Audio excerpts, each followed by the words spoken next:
Oh, dang it was there.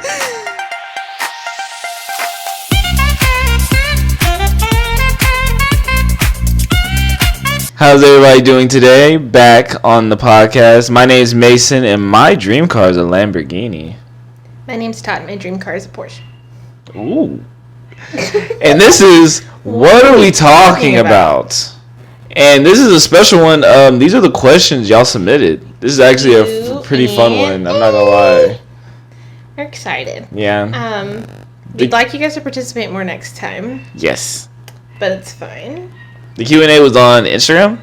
Yes, it was posted on Instagram. Mm-hmm. If it helps, next time we could maybe do Instagram and TikTok. Whichever one has the most flow to it. Mm-hmm. So, we're going to start off with the easy question. Easy one. I'm ready. I'm hyped for this one. This is awesome. Let's go. Fruity Pebbles or Cinnamon Toast Crunch?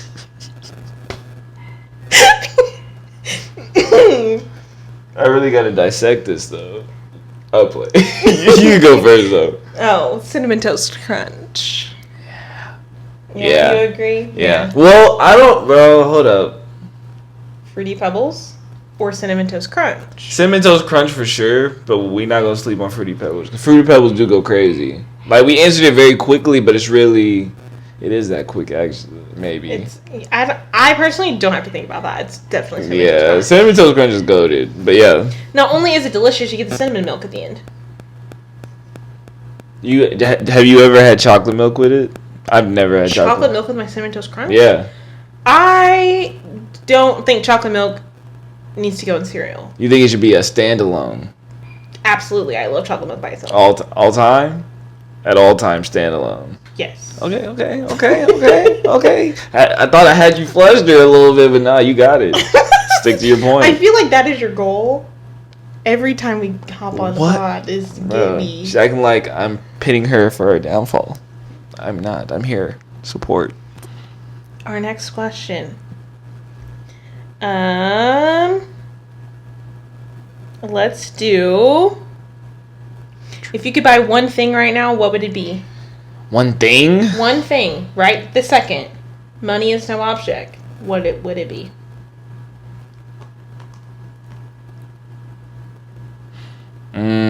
That's a great question. Anything. It's pretty much anything. Yeah. Bro. Money is no object. If you could buy one thing right now, what is it? The responsible person in me is my dream house. You stole my answer. I was going to say house. I think that's a staple, but then again, the craziness in me is just like, it's anything in the world. Like, okay. You know what I'm saying? Like, yeah, I think I would go after like a dream palace or something. Palace? Yeah, like, you know, like if I'm pretty sure palaces are on sale, right? Not on sale, but for sale. There has to be some Egyptian like palaces or something. Like, you know, it's anything. So if you're gonna go house, might as well go for the gusto. You know what I'm saying? True, but I don't know how easy it is to just buy a castle. Like, I think it's a long. I'm sure it's a long process. That's what I'm saying, but I feel like you said anything, right? I mean, I did say the person did ask if we could buy anything. Anything, so, right? So your answer is a palace. Yeah, I can put some furniture up in that mug. I'm gonna stick with house, but I love your enthusiasm. What type of house would you get? What type of house? Yeah, what kind? Okay, so it would be a combo. It would be a combo house. Okay. I need a little bit of modern, a little bit of mid-century, and a little bit of cottagecore. Okay. All mixed in one. I need a gigantic skylight in my kitchen. In your kitchen. In the kitchen. Coming down. Like, if the entire kitchen could have a glass roof, that would be I'd have a great time. Mm-hmm. Okay, and I need all the lower, not even just the lowers. I need all the beautiful windows. Mm-hmm. I need them to like princess open.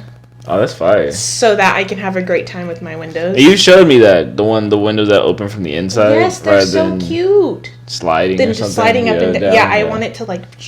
Yeah. But like, they can still look modern, but I want to be able to Have that experience. Yeah. Mine is definitely Tony Stark. If I had to just go regular, just build on like I've always liked the aesthetic of building inside of a mountain or on the side of a mountain. That's so sketchy to me. It is.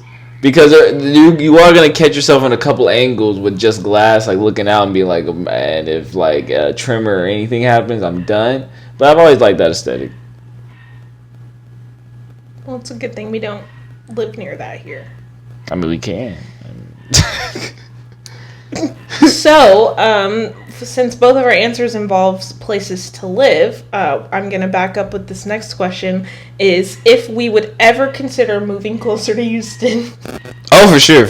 Really? Would you consider that? I would. I know some people over there. You know some people. They got good eats. I know some people over there. Got some good eats over there. You know what I'm saying? Got friends over there. I feel like it wouldn't be as drastic if like we just went to like California or like some. You know what I'm saying? Like it's just Houston.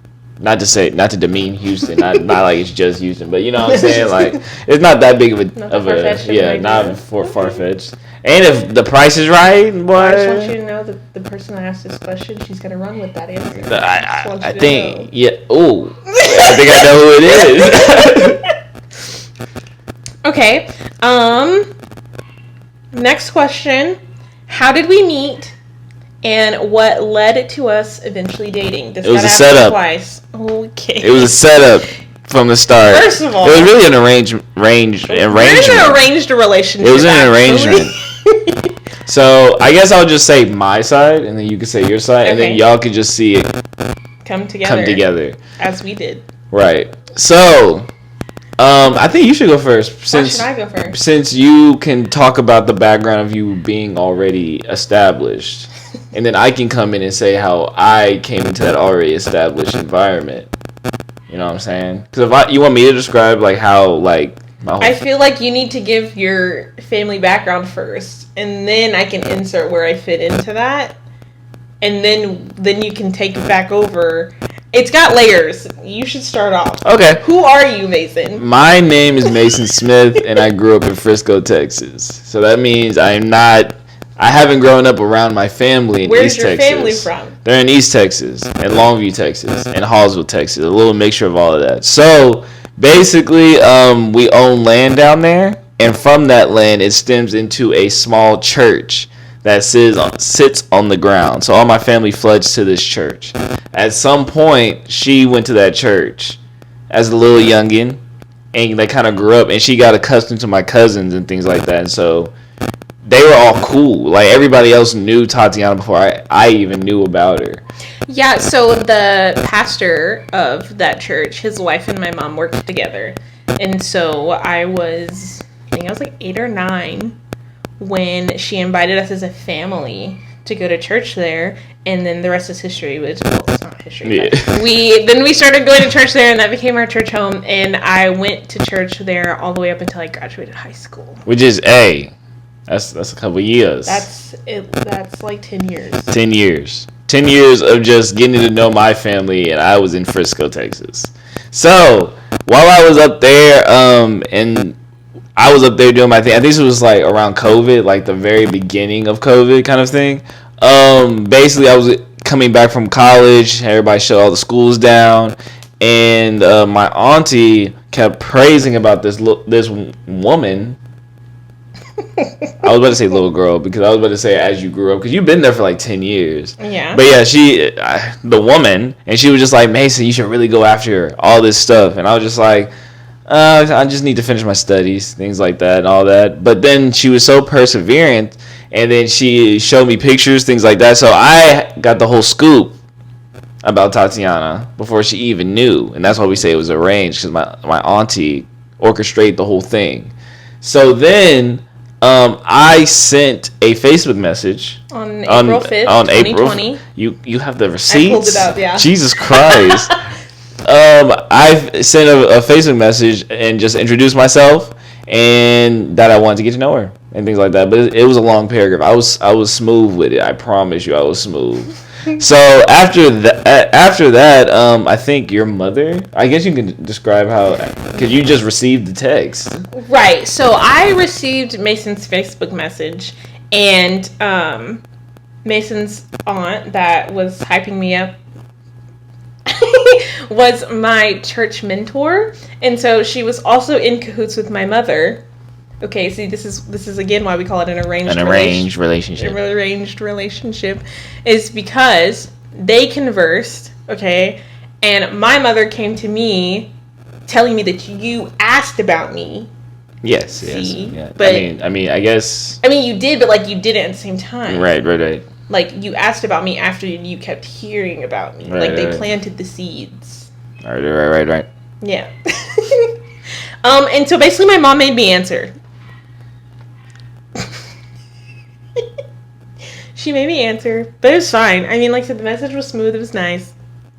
And I'm not gonna read it. Yeah, please don't. Please don't. But just kidding. What's it called? It was a cool experience. Just going through that. There was already a familiarity between our families and everything. So that was pretty much the easy part and things like that. And then we just hung around Longview. Our first date was at Fuzzies. Yes, our first official date was Fuzzies. My mom jokingly made a comment that if Mason wanted to take me on a date, then he had to come and pick me up. And then he showed up at our house. Mom goes, "What is he doing here?" I said, "Mom, you literally told me if you wanted to take me on a date, you had to come pick me up." She was like, "I was literally kidding." I was like, "Well, he's out there now, so you gotta open the door." I mean. But our first hangout, actually, which is why me, Mason, and Tanique are a trio, is because our first hangout actually was at Minchie's, and I brought Tanique with me because I was scared. And Mason left his wallet in the car, and I bought his froyo. How do you remember that? Did that actually happen? Yeah, you left your wallet in the car, and you walked back outside to go get your wallet. And while you were doing that, I was like, "Well, I'll just pay for it." Oh, so I'd pay for it. Oh, look at you! Thank you. And then you came back in, and I was like, "Thank you." Yep. And then after, wow. After 2.5 months, we started dating. Yeah, 2.5 months. On June 24th of 2020. So I got asked to be Mason's girlfriend, and we went to the zoo. There it is. We were going to go to Six Flags, but... What happened? It was during COVID, so they had time slots, and there weren't time slots available anymore, and we didn't know they were doing the whole time slot thing. So we went to the zoo instead, because they had time slots available. It was hot. It was so hot. I remember it was hot. And, yeah... It was dreadful. And the poor animals. I have a love-hate relationship with the zoo. So. But it was cool, though. But it was great. It was cool, though. Yeah. I don't know if that was detailed enough for you guys, but that's the answer. That was, yeah. I feel like we did good. I think that was great. All right. We get asked that question twice, by the way. Really? Yeah. Well, we just, how they say it, kill 2 birds with 1 stone. Okay, and the last follower supplied question is, what are your top 3 places to buy clothing? I would be wrong to not put H&M in there. Absolutely. H&M is a staple for finding, how I like to say, old money clothes. Where you don't have to think about it, you just put it on. If you want to picture it, it's like when you go out to Mexico and you wear all that all white get up, everybody knows what I'm talking about, yeah. Yeah, the linen. The linen, yeah. Mm-hmm. That's the type of clothes H&M has, and that's the type of clothes I like. So that's number 1. H&M, what's another one? I don't want to say and these are are these just places physical, or is it online as well? It just says 3 places to buy clothes. If you can buy clothes from it, I think it should be allowed on the list. I have a couple of Hypebeast websites that I go to. So okay, just for put that in a collection. Yeah. That's your number 2, your Hypebeast websites. And then for my third, what is it? Hold up, there's this really cool one. Recently. Oh, where you just got your little outfit from? Yeah. Yeah, and they're that one. And they're affordably priced. Asandraville. Asandraville.com. That place, if you want to see my aesthetic, that's my aesthetic. And they come as like outfits. Yeah, they come with outfits and individual ones, but you can start off with the outfit and add on to that outfit whatever you feel like it. So it's kind of like, I don't know, you know what I'm saying? It's just different ways to like up your game a little bit and just look more impressive in any situation. So that's why I go to those. But yeah, those are my top 3. But yeah. Awesome. Well, I'm gonna back you up with. Oh, you're gonna keep counting mine. Okay, I'm gonna back you up with H&M. H&M, because that's probably one of the only physical stores I enter anymore. To be completely honest. I unfortunately have to say Shein. Oh yeah, it would be disrespectful. It would be a little disrespectful to not say Shein. I order a good chunk of clothing from there, and then lastly, on a very practical note, I'm gonna say Target. Oh yeah, I mean that's not. There's no shame with that one. That was no shame. It's just on a very practical, very accessible for everybody note, even though they're a little pricey. But yeah, they are kind of. But yeah, everyone has Target. So yeah. Target is top 3. That's definitely top 5 for me. I'm not gonna lie, Target for sure. All right, well that was our variety of questions from our lovely followers and listeners out there. Thank y'all for submitting questions, man. Thank you guys for participating. That was fire. Let us know before we move on to just some random questions that Mason came up with. We are, if you have any follow-ups to any of our answers, please put those down in the comments either on the YouTube or our shorts or anything like that. For sure. If you have any additional questions that you didn't think of but thought about while you were watching or listening, you can pop those down in any of the comment sections mentioned before. And then if you're like my mom and just want to comment on how the picture we posted today was from 5 ever ago, that's fine too. We love all of those. Good. All right, Mason, do you want to lead your questions? Nah, you got it. You want me to do it? You got it. Okay. You got it. So I think you've got 9 questions. Oh, that's a lot of questions, Beck. I mean, you can only answer. I mean, these are very good questions. So you can only answer like probably one. Don't just give them the whole cake. You know what I'm saying? You got to give them a slice here and there. So we're gonna answer 2, maybe 3 of Mason's questions. Maybe 3. Okay. Okay. We're gonna do. Interesting. I want to hear your thoughts on this. Okay. Is a guy rejecting a woman worse than a woman rejecting a man, or is it the same? I think it's not the same for sure. Okay. I think it's worse when a guy rejects a girl. In what? So what do you categorize as worse? I say it's worse as like, I guess against the norm. Okay. Like unexpected. You know what I'm saying? That's one factor. Because I feel like a guy rejecting a girl, and she, first of all, she finds the confidence to muster up to go to a guy. She talks to the guy, and the guy just like, oh nah, I'm not feeling it. You know what I'm saying? It's like I feel like rejected off rip. Like is that what we're classifying? Okay. Yeah. Well, I can go through the whole thing. Like I feel like it's the same regardless. Okay. Just because like girls or women, like get approached more than guys do. I feel like rejection would come naturally for a guy to accept more than a woman, just because like I don't know. I feel like the prize is always the woman. Okay. So I feel like that's why the woman would take. It's worse when the woman does it because it's like I don't know. It just goes against the norm for one. Guys typically are like, usually if a girl rejects you, she'll be like, oh, or like, I'm not going to call, I'll give you a fake number. I feel like guys are straightforward, so I feel like he'll just straight up be like, oh, nah.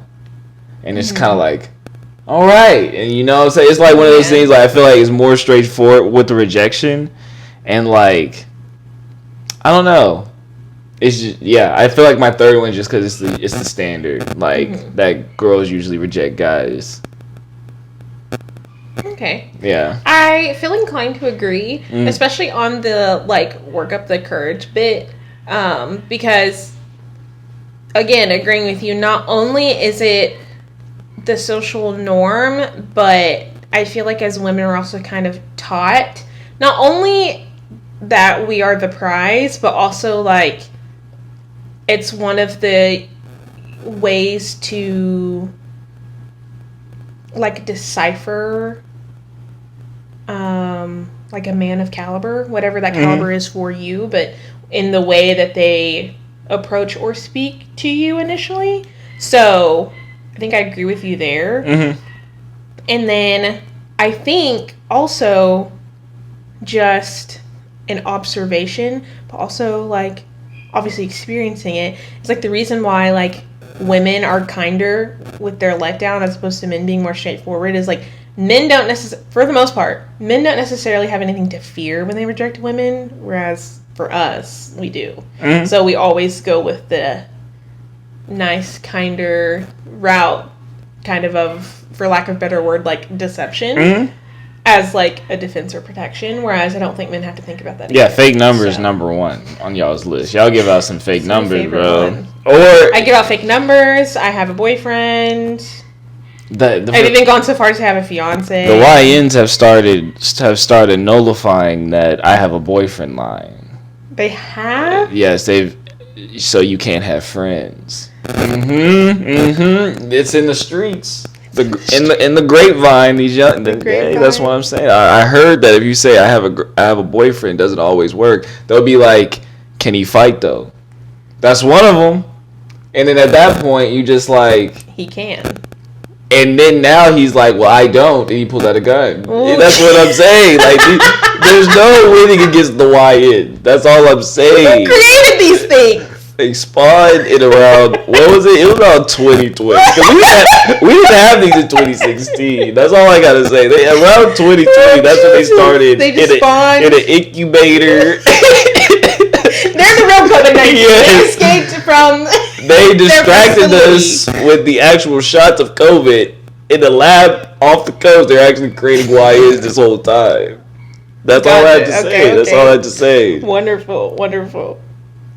Okay. I have a follow-up question. Oh, okay. Do you feel like, because we watch Love Island. Love Island reference. I'm not going to lie, like... Huda was a prime example of someone who couldn't take rejection very well. Okay. Whereas, like, I feel like someone like Charlie handled it better, maybe. Okay. But I feel like it's still gonna hurt though, because what guy got rejected in there and like just kind of like spazzed out? I feel like we're missing somebody. JD low-key spazzed out a little bit. If you're meaning by spazzing, are you meaning like didn't really care, like acted like they didn't care, or got upset? Like the rejection, they couldn't handle it. Cause Chris low key, he couldn't, but he couldn't in a different way. Yeah, he was acting like it didn't hurt, but it actually did hurt him. Yeah, you know what I'm saying? I didn't really mess with that. Side note: this ain't no Love Island episode, but I just wanted to say I peeped it. Like he was hurt. Acknowledge you're hurt.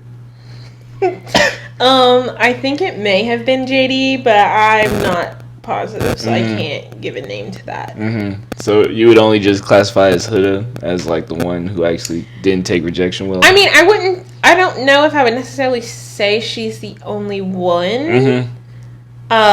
Did she display hers probably the worst? Yeah.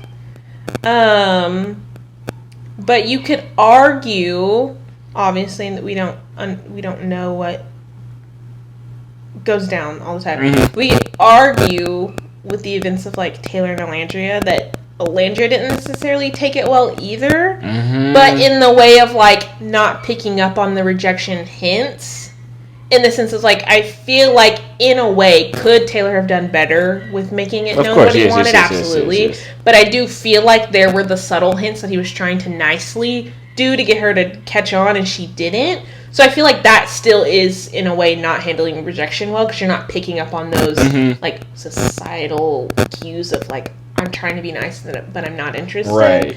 So I feel like that could be argued as well. But, like I said, definitely a different form and handled better. Right. Than others displayed, for sure.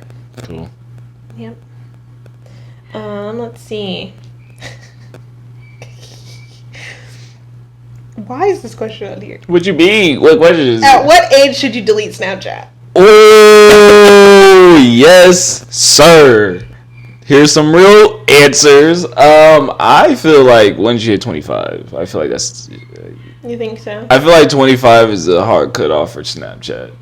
But I will caveat this. I will caveat this. Since our generation grew up and kind of made Snapchat what it is, would that be fair since that's technically our app? Form of social media. You know what I'm saying? Like, you know what I'm saying? Like, we don't claim MySpace or like something before us. Right. But the stuff that we had before, now, of course, there's stuff like Instagram you really can't claim because it's been solid throughout like multiple generations. But Snapchat, Vine, that's kind of like already claimed.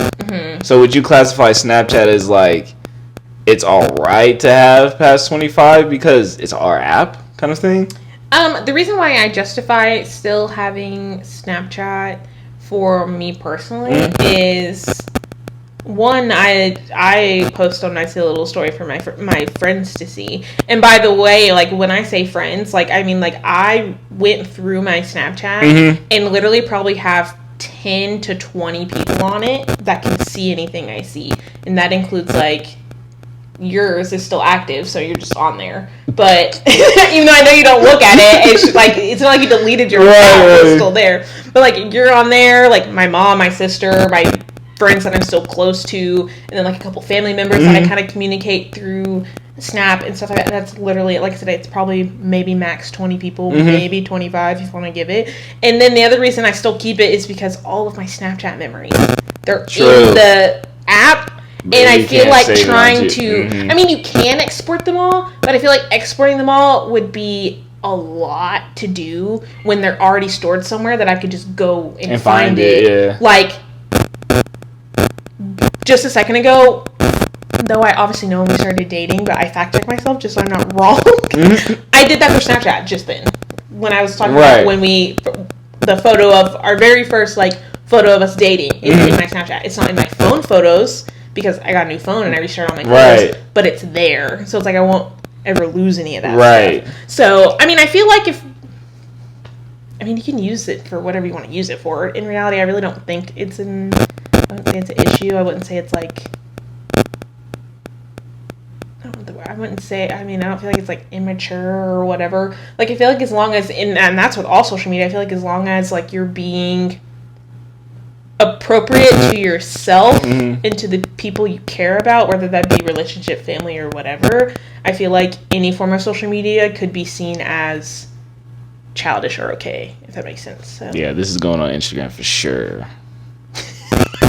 we're gonna ruffle some feathers. Probably. With that point. So many people are probably gonna argue with me, but that's fine. I don't know, because there's actually, I'm pretty sure a good amount of people still on Snapchat, so I feel like it'll be 50-50 than we think. It could be, but I feel like a lot of people, like, they hear Snapchat and hear, oh, disappearing photos, and, you know, they start thinking the worst, but I'm like, that's not necessarily the... I don't know. Like, that's not my intentions. Oh, bro. But no, I mean that was a really good question actually. I just thought it was really funny. Yeah. I guess we can do one more. Last one.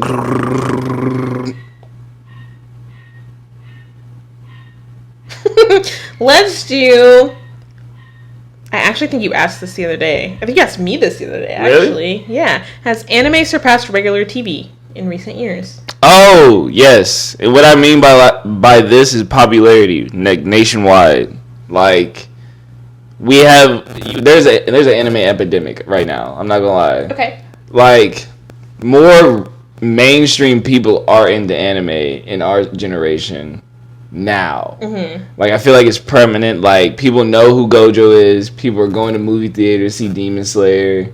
Like, and people aren't watching Grey's Anatomy no more. You know what I'm saying? Like, except for, like, older generation. You know what I'm saying? Or, like, Big Bang Theory or, like, Breaking Bad and these, like, actual television shows. Or even you can go to cartoons like Adventure Time or, like, Amazing World of Gumball, maybe SpongeBob or something like that. You know what I'm saying? It has, because I even see my little brother sometimes like pulling up, like he plays Roblox and he's like pulling up anime moves and he's just like, oh yeah, this is from this anime, that anime. I'm just like, have you watched Courage the Cowardly Dog or Edit? You know what I'm saying? Or like, but that's an older one. I'm trying to think of, have you seen Bluey or like, I'm trying to think of a newer. Right, but that was going to be one of part one to my argument. And I understand you're bringing up those shows because those are shows that you remember and that you reference. Right. But I feel like if you also, like, once you, obviously it's not in your face, but I feel like if you were to look at, like, the demographic of some of the newer shows, I feel like,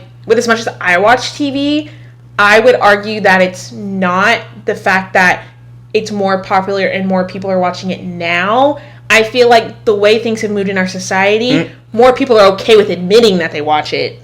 They've always watched it. They just didn't tell people that they watched it. Or they didn't post about, oh my god, this is so cool, look at this. Or they didn't make anime edits on TikTok. Like, you know what I mean? I feel like it was more so of, because I know I used to. I didn't used to promote the fact that I watched it. I used to, I wouldn't say hide it, but I just wouldn't mention it. Right. You know? But I've been watching anime since I was like in the 6th grade. Right. You know, but now with people feeling more comfortable to share, those same 6th graders that would have been hiding it, like me maybe, don't feel like they need to hide it because people are sharing it, you know? So for me personally, I just feel like it's more of an open dialogue of how society's kind of changed and how our generation, and especially the vast majority of the younger Gen Z, don't really care about what you think. So, like, you know, I'm just going to tell you about what I like, and I don't care. Whereas, like, when we were younger, it's like, I mean, yeah, I watch it when I'm at home by myself in my room with my headphones in.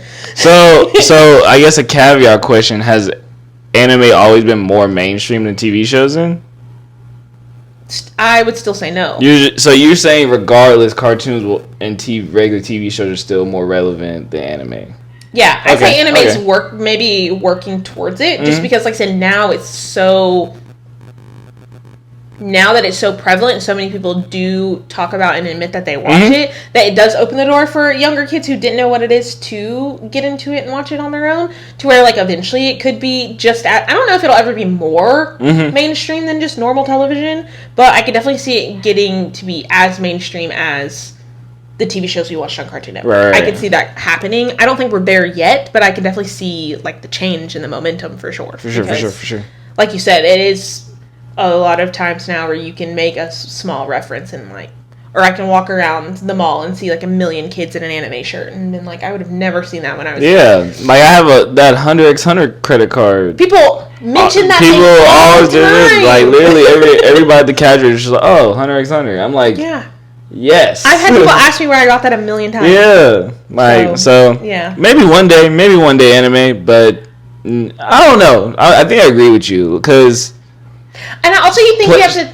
I'm so sorry. Go ahead. Yeah. Like, shows like Paradise or like Samurai or anything like that, I feel like no anime would surpass that, just because you can't really, with real actors in a really good show, I don't think you could surpass it with anime. Yeah, and kind of like, for me, you're on like another spectrum, like Bridgerton, Samurai Turned Pretty, like shows like reality TV. Like, I don't think anime is going to surpass reality TV. Like, we love watching people destroy themselves on television. Like, exactly. You know? And then I also think you have to take into account, too, like, as much as we may see anime more, we also see mainstream anime more. You know? Like, we're getting to see, like, the Narutos, the Dragon Ball Z, the One Piece. You know, we see My Hero's becoming a very big mainstream. You know, we're seeing a lot of those be promoted, but, like, underground, smaller animes that are arguably just as good or as entertaining to someone like me and you, you don't really see those out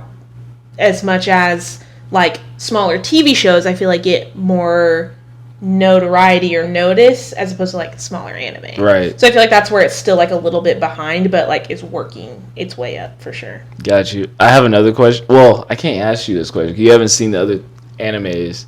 What? I'll ask you anyways. Just let me see if I want to. How high on the anime list would you put Avatar: The Last Airbender? Even though it's considered a cartoon, but people say it's in anime. my heart it's an anime. So if I were to put it, I would say it's from what even though I haven't watched, from what I know as far as like fan base, and just because it's so out there and in your face, from what I know, I feel like it's at least top 15. I respect that. I respect that one. I would go as far as to say it's top 10. Okay. Like, yes. Like, in my heart, it's not dropping past 15. Yeah, I was like, see top 10. I don't think, yes, and I don't think I'm being far-fetched. I don't think so. With top 10 as Avatar Last, because it was that good. It really was. It was that good. So it was so good, so much so that it piques you into anime. Mm-hmm. It's one of those shows that piques you into it because it kind of has that same format, but was on a mainstream channel, had an amazing storyline, had amazing lessons, and then backs it up with fun fighting scenes and just the whimsy that comes with anime. And then it had the show. It had all the comics for afterward. Mm-hmm. We've got Legend of Korra, and then we've got the new one about to come out. Mm-hmm. Well, I say about to, in the near future. In the near future. Is coming out. The adult version of the show is supposed to also be coming out. Mm-hmm.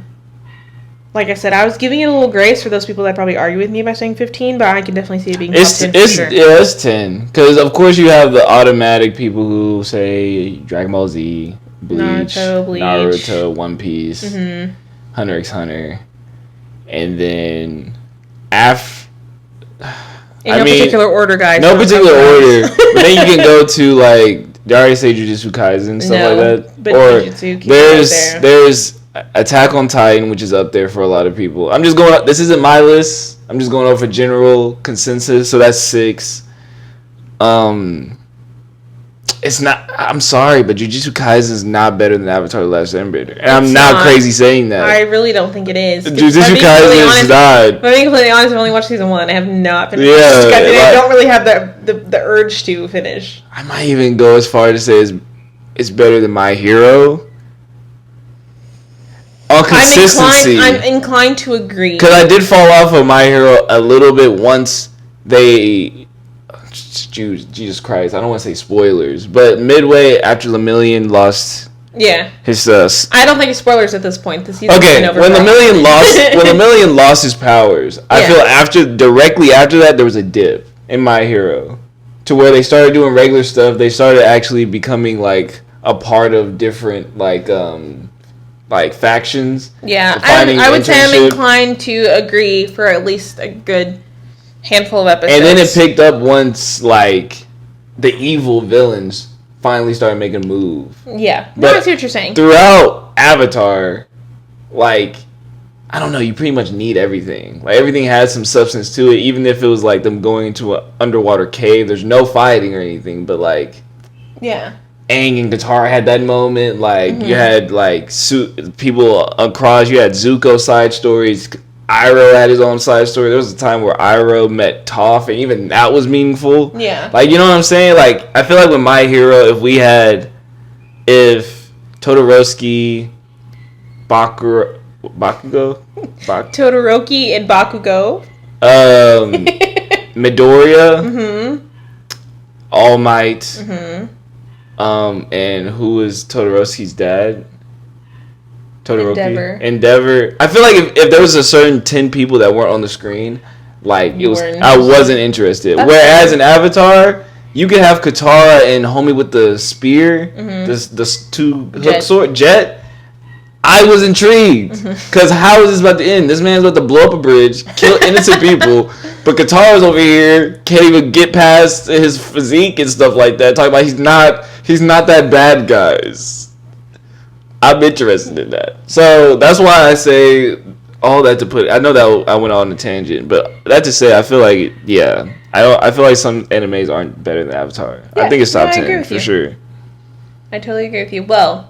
We dug ourselves a hole. Yes. So we're going to get out of it now. We got to. Thank you guys so much again for participating. If you would like us to do more things to get you guys involved, please let us know. Let us know anything, actually. Like, please. This was probably the one time we actually got y'all to engage with us. Please do it more. We liked it. It was fun. It was fun. It was exciting to see that we were getting actual questions be asked. Whether they were, like, silly or whether they were, like, a little more serious. We enjoy it. We know that everyone that's watching doesn't necessarily know us like that. So we're welcome to the idea of probably doing this again. probably after another 11 episodes or so, because we are on episode 12. Woo. This one is episode 12. Super excited about that. We've been consistently posting for